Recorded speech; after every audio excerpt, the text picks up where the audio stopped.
Halo semuanya, perkenalkan nama saya Alia Anggreni. Saya dari program studi pendidikan biologi. Di sini saya akan membuat video untuk memenuhi UAS dengan matkul pendidikan kewarganegaraan. Nah, kita langsung saja. Yang pertama itu ada konsep dasar kewarganegaraan. Konsep dasar kewarganegaraan merupakan pemahaman mengenai hubungan antar warga negara dengan negaranya. Setiap warga negara memiliki hak yang harus dipenuhi oleh negara.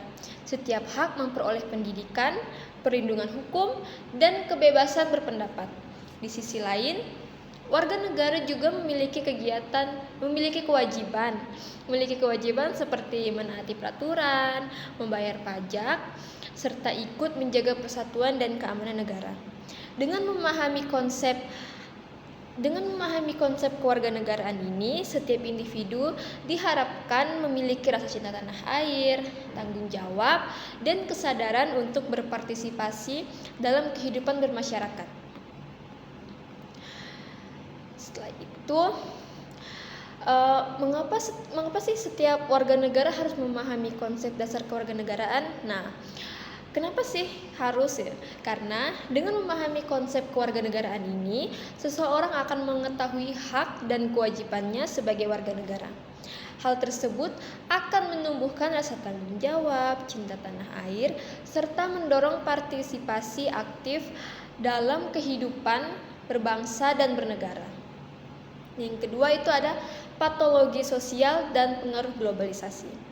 Nah, patologi sosial adalah berbagai perilaku yang menyimpang dari norma dan nilai yang berlaku di masyarakat, seperti penyalahgunaan narkoba, kriminalitas, korupsi, perundungan, dan kenakalan remaja.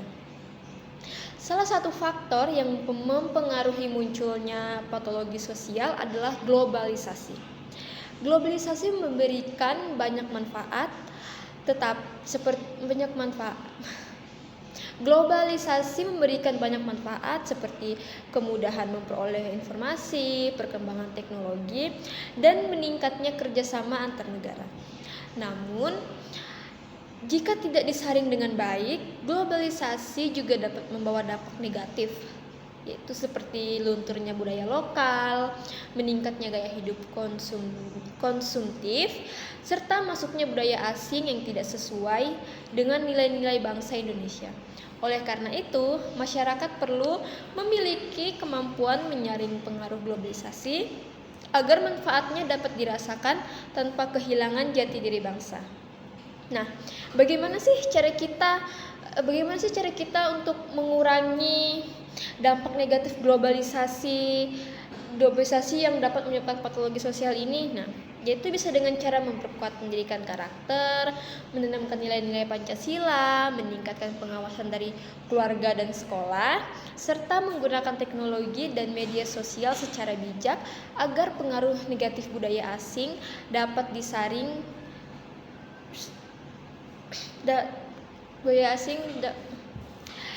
Bagaimana sih caranya? Nah, caranya itu dengan kita bisa memperkuat pendidikan karakter, menanamkan nilai-nilai Pancasila, meningkatkan pengawasan dari keluarga dan sekolah, serta menggunakan teknologi dan media sosial secara bijak agar pengaruh negatif budaya asing dapat disaring.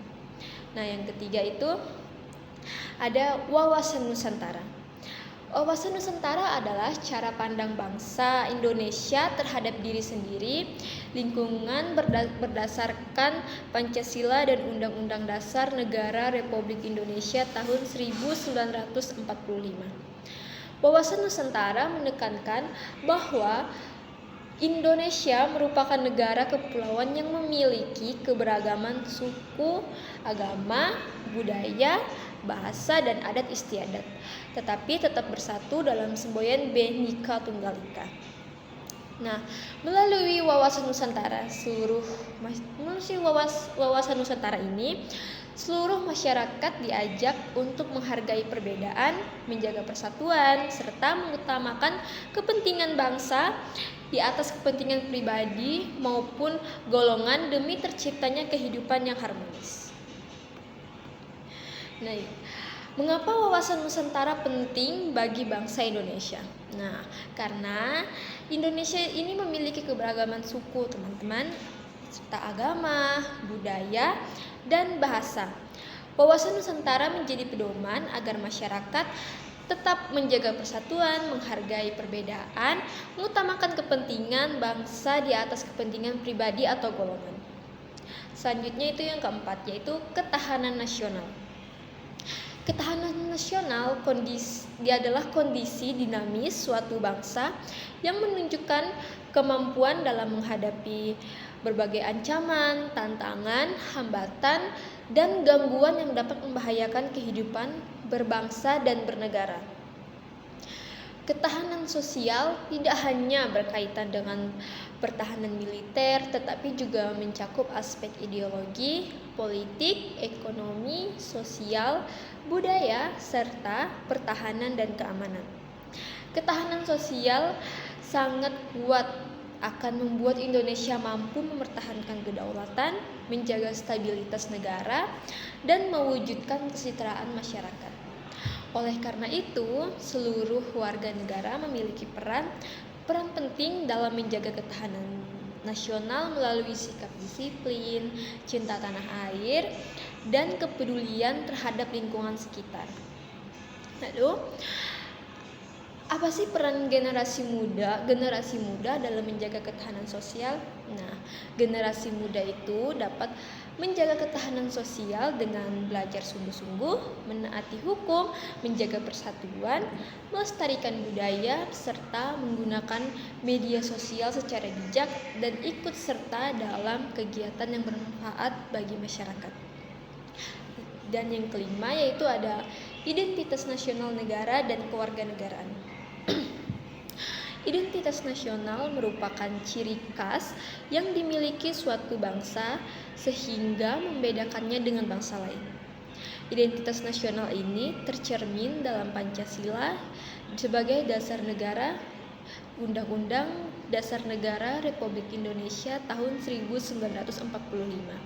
Bahasa Indonesia, bendera merah putih, lambang negara Garuda Pancasila, lagu kebangsaan Indonesia Raya, serta semboyan Bhinneka Tunggal Ika. Sementara itu, kewarganegaraan menunjukkan status hukum seseorang sebagai anggota suatu negara yang memiliki hak dan kewajiban sesuai dengan peraturan perundang-undangan. Memahami identitas nasional akan menumbuhkan rasa bangga sebagai bangsa Indonesia sekaligus memperkuat semangat persatuan. Nah, apa sih yang dimaksud dengan identitas nasional Indonesia ini? Nah, identitas nasional ini adalah ciri khas bangsa yang membedakannya dari bangsa lain seperti Pancasila, Undang-Undang 1945, terus bangsa Indonesia, bendera merah putih, Garuda Pancasila, lagu kebangsaan Indonesia Raya, dan semboyan Bhinneka Tunggal Ika. Selanjutnya yang keenam yaitu good governance. Good governance atau tata kelola pemerintahan yang baik merupakan sistem penyelenggaraan pemerintahan yang mengutamakan transparansi, akuntabilitas, partisipasi masyarakat, efektivitas, efisiensi, serta penegakan hukum. Pemerintahan yang menerapkan prinsip good governance ini akan lebih dipercaya oleh masyarakat karena setiap kebijakan dibuat secara terbuka, bertanggung jawab, dan berpihak kepada kepentingan publik. Penerapan good governance ini juga dapat mengurangi praktik korupsi, kolusi, nepotisme, sehingga pembangunan dapat berjalan secara adil dan berkelanjutan. Nah, mengapa prinsip good governance ini penting dalam penyelenggaraan pemerintahan? Nah, gini teman-teman, karena good governance ini menciptakan pemerintahan yang transparan, akuntabel, bertanggung jawab, serta mendorong partisipasi masyarakat sehingga dapat mengurangi korupsi dan meningkatkan kepercayaan masyarakat kepada pemerintah. Nah, terus itu ada selanjutnya yang ketujuh, yaitu demokrasi. Nah, demokrasi adalah sistem pemerintahan yang memberikan kedaulatan kepada rakyat untuk menentukan jalannya pemerintah.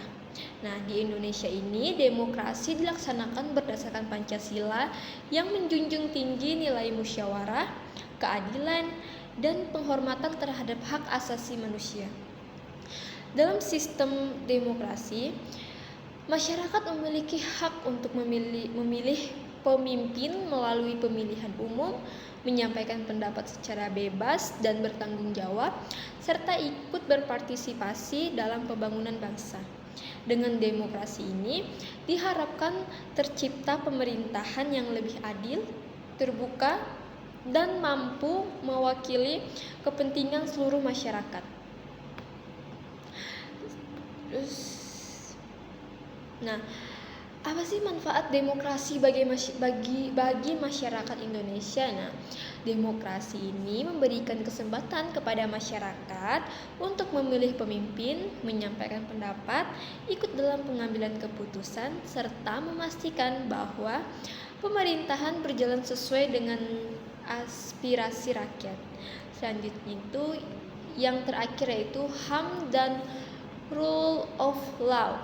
Nah, hak asasi manusia atau HAM adalah hak-hak dasar yang memiliki setiap manusia sejak lahir sebagai anugerah Tuhan Yang Maha Esa.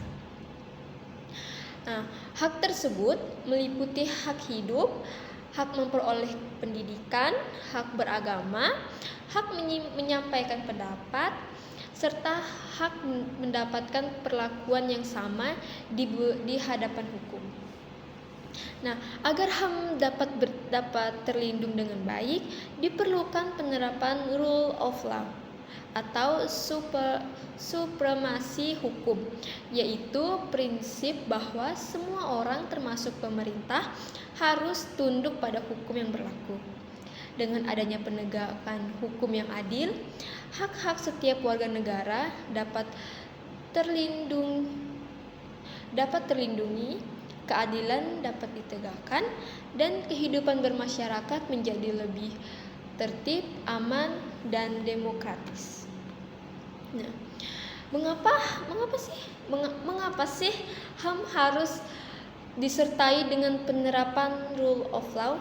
Nah, karena tanpa penegakan hukum, hak asasi manusia sulit terlindungi. Rule of law memastikan bahwa setiap orang memiliki kedudukan yang sama di hadapan hukum serta hak dan kewajiban dapat dijalankan secara adil. Oke, baik. Hanya itu yang dapat saya sampaikan. Terima kasih. Bye-bye.